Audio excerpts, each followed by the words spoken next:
Wagner's ride of the Valkyries came to an end without an anticipated by many denouement.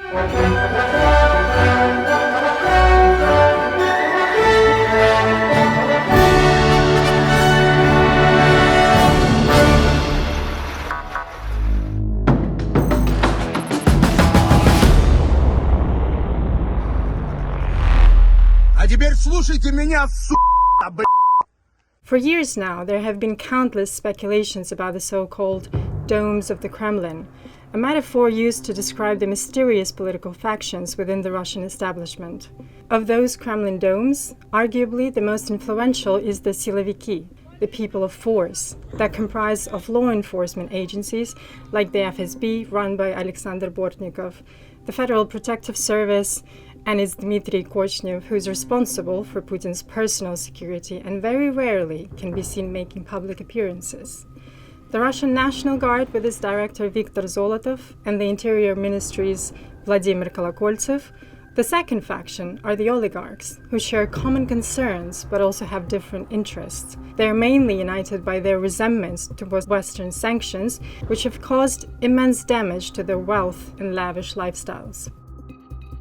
Needless to say, the importance of the third group, the army, has grown tremendously in recent years as Russia embarks on ever more costly wars with its neighbors, and as budgets and deployments increased, so too did the senior military leadership's political power.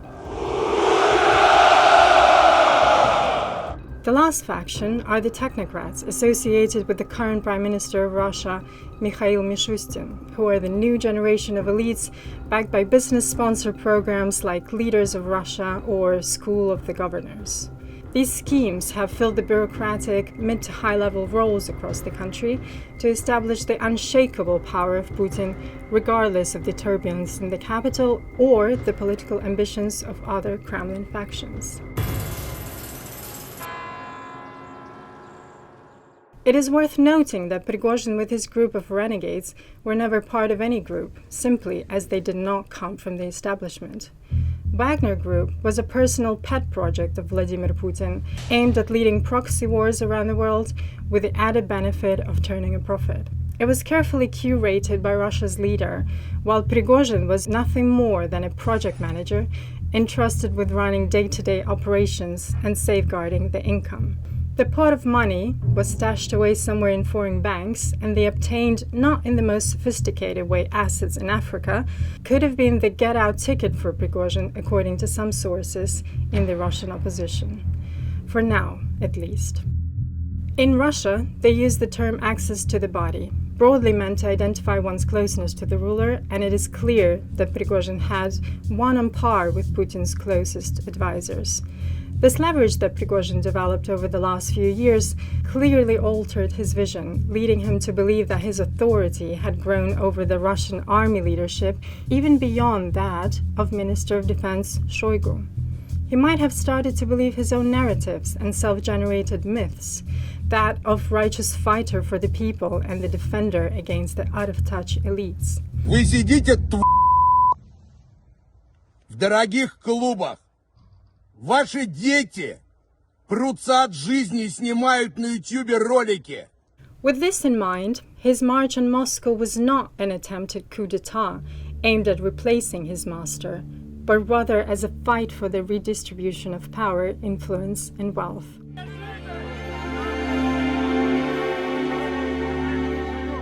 And that fight, from what we can see now, was specifically led within the army and the security blocks of the Russian state machine. While no one backed Prigozhin publicly, some actors were quietly watching the events unfolding from afar. According to sources close to the matter, for many years Wagner Group has been sponsored both monetarily and politically by the main intelligence directorate of the Russian armed forces within the Ministry of Defense. That information got confirmed by Putin himself this week when, during one of his rants/official meetings, he stated that the Russian state has spent over 86 billion rubles, that's close to 800 million pounds, on the upkeep of the private venture.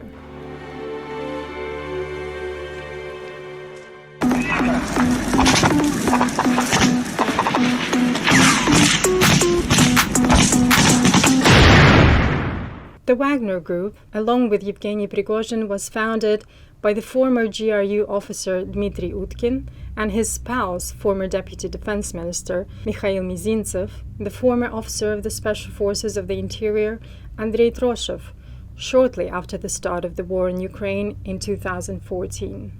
Putin needed to hide the presence of the Russian army soldiers in Donbass to sustain his narrative about the separatists and the civil war in Ukraine posed to the West during Minsk negotiations 1 and 2. From that, the ingenious idea of creating a private army was born, and the rest is history. Significantly, we saw GRU's first deputy chief Vladimir Alexeyev in one of Prigozhin's videos from the briefly taken Rostov. And while we have seen footage of many figures from the security and the army and the Technocrats factions in Putin's vicinity in one way or another, over the last few days, including the individuals that due to the nature of their roles have never made public appearances before, some usual suspects were nowhere to be seen. The power struggles within the Russian MOD might have always been a default, but they have definitely rose to a head when the decision for all private military companies' fighters to sign contracts with the ministry has been made. According to the Russian media outlet in exile Meduza, Prigozhin tried to negotiate his way out of Putin's new requirement by proposing to subordinate to the National Guard rather than get dissolved in the army, and to take control of the territorial defense in the border regions. Those requests were denied. Zolotov was fast to declare his loyalty to Putin days after the mutiny by reassuring the public that Moscow was strongly fortified and untakeable under his lead. In the meantime, pro-Wagner Telegram channels started pushing Tula governor Alexei Dyumin as the successor to the Minister of Defense Shoigu. With many cadre rotations hanging in the air, Putin's second statement on the night of the mutiny aftermath was advertised as the one that would determine the future of Russia. Компетентно, грамотно, творчески и по-современному мыслящий. In effect, it has only yielded more concessions to the insurgents and televised Putin's perpetuating weakness. In his well-rehearsed and traditional for recent addresses righteous anger, Putin offered the Wagnerites to either leave for Belarus along with their chief, or to sign up to a contract with the Ministry of Defense or other security forces, potentially meaning the Russian National Guard, the one that Prigozhin has previously requested. The recent events have little chance to cause social unrest or national uprising in the country, although Prigozhin's radical populist ideas will circulate further in the desolate Russian society. The greater damage, however, has certainly been done to Putin's stunts within his own court. His authority has been challenged publicly and irreversibly, despite the series of repressions that we can be sure to see in the coming days and weeks. For the first time since the beginning of the full-scale war on Ukraine, talks about Russian leaders' potential successors have re-emerged, with Alexander Bortnikov, the head of FSB, Nikolai Patrushev, Secretary of the Security Council, and Yuri Kovalchuk, owner of Sogaz, being the top contenders. Russia is embarking on a dark journey of political revenge and infighting for the means of survival.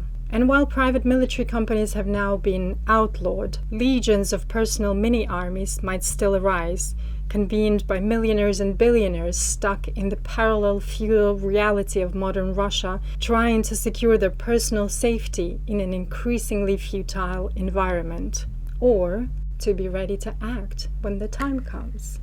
Prigozhin's fate, who has now been sheltered by the Belarus president Alexander Lukashenko, is getting predicted with theories ranging from him founding new Belarusian private military companies and launching the assault on Ukraine from the north, to guarding the newly imported Russian tactical nuclear weapons into the allied state.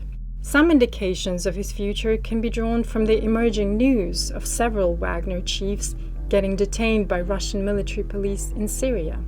Whether Prigozhin will stay in exile in Belarus, or move into Africa, or die under mysterious circumstances, what matters the most is that the world has finally got to see the fragility of Putin's authority. For President Zelensky, who on the day of the mutiny tweeted, "Our commanders and soldiers know what to do," this presents an opportunity to capitalize on the chaos and the rat race within the Russian ranks. It may not affect the situation on the front line immediately, but long-term consequences of this rebellion can give Ukraine that one much-needed window of opportunity that can decide the outcome of the war. Many in the West seemed reluctant to believe in Russian weakness when the Ukrainians pushed the world's second army away from Kyiv, or when they took back Kherson, or after the recent Belgrade insurrections.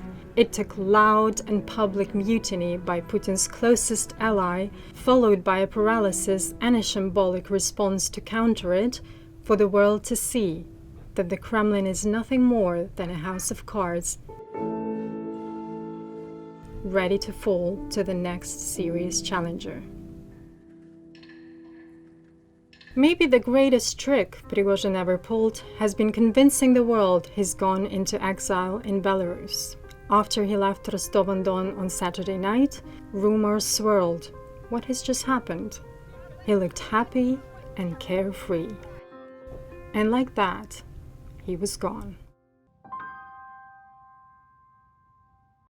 Defense in Depth is a weekly video output by the Telegraph of the big defense stories. If you'd like a daily fix of content about the war in Ukraine, I'd suggest Ukraine the Latest, the Telegraph's podcast. For more defense stories, we've left links in the description below.